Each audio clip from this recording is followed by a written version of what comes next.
So really my first chance I've gotten to talk about Postol versus Crawford. Crawford won the unanimous decision. He's now the WBO, WBC, and ring champion at 140.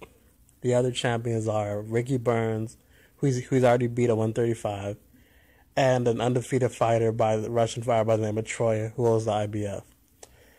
He already beat Ricky Burns.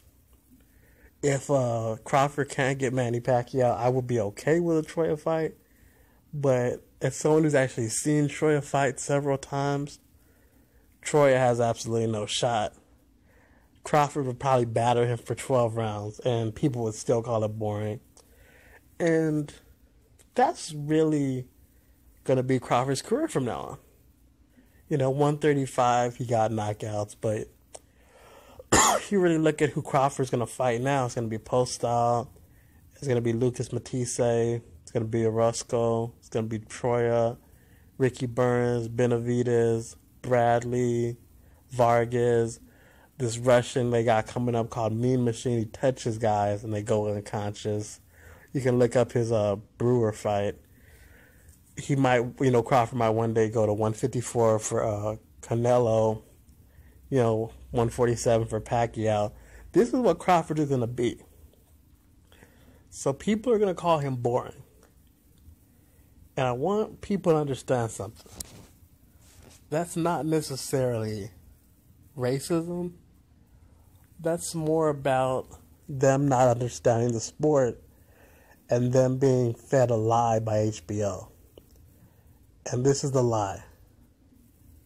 That KOs means something if the fight is not competitive. Now look, we all know if Crawford goes out there on Saturday and blows Postol out in 3 rounds, that's better than what he did. We all know that. But when Golovkin goes out and knocks out Wade, when he knocks out Rubio in 2 rounds, that doesn't mean anything because it's not against a good opponent. And stuff like that, like knockouts, like dominating performances, it only matters against good opponents. Let's say you have a fighter and he has a hard 12 with Keith Thurman, and then he goes out and knocks out Soto Karass, and he beat Thurman in a hard 12-round fight, and he knocked out Soto Karass in 3 rounds. Which is the more impressive win? Clearly, it's beating Keith Thurman in 12 hard rounds. We all are smart enough to know this. But when Golovkin goes out and knocks out a Monroe, a Wade, a Lemieux, guys who've already lost on ESPN, that's suddenly impressive. We know it's not impressive. We know beating up a welterweight by the name of Kell Brook, who has 0 good wins besides Sean Porter, doesn't mean much. But HBO and the media that HBO controls is going to sell you that's amazing. But the same media will attack Terence Crawford. And look, there are legitimate criticism of Terence Crawford. I thought he was very hesitant to take the Postol fight.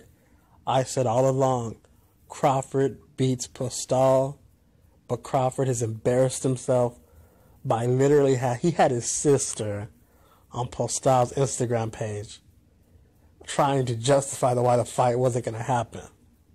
And I do think he was almost embarrassed into the fight. And I'll put it like this. Terence Crawford should be my favorite fighter. And the reason he isn't is because he listens to Bob too much. Bob will decide if he fights Manny Pacquiao. Crawford needs to decide who he's going to fight because he has the speed, he has the power, he has the age to be a very special fighter. He could easily be a 4 or 5 division champion, but he has to decide, is that what he wants, or does he want to be Bob Arum's puppet?